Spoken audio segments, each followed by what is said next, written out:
আসলে আপনারা শহরের মানুষ অথবা আপনারা যারা এলাকার মুরব্বী মানুষদেরকে সহজ সরল হিসাবে গ্রহণ করেন, আমরা তাদেরকে সহজ সরল মনে করি না।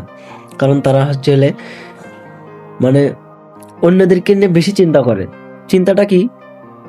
ধরেন গ্রামের একটা ছেলে বেকার, বেকার ছেলে কি সারা জীবনই বেকার থাকবার চায়? কাজ করবি, কাজ পায় না, কাজের দরকার। তাকে নিয়ে চাচা চিন্তা করে, উমুকের বেটা ইনকে করে, উমুকের বেটা চুলের কাটা ভাল নয়, উমুকের বেটা সারাদিন ঢড়ো করে ঘুরে বেড়ায়। কে রে ভাই, কাজ কাম না থাকলে ঘুরবে, এটা স্বাভাবিক। সেটা না আপনারা তো চিন্তা কিসের জন্য? আপনার তো চিন্তা করা লাগবে না। আপনার যদি এতই চিন্তা হয়, নিজের পরিবারের খেয়াল রাখেন, নিজের পরিবারে কি হয় এলে নিয়ে চিন্তা করেন। উমুকের বেটাক নিয়ে, উমুকের বেটিক নিয়ে এত চিন্তা করা লাগবে কিসের জন্য?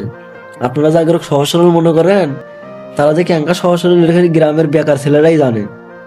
একটা বেকার ছেলে সারা জীবন বেকার থাকতে চায় না, কাম করবি, কাম চায়, কিন্তু কাম না পেলে কি করবি? কাম না পেলে কি করবি আপনি কোন? সহজ সরল মানুষ মনে করলে হইবি না। সহজ সরল সেভাবে হওয়া লাগবি। সহজ সরল মানুষ সারাদিনে বললে চেনা মারার পিছনে তা লেগে থাকে।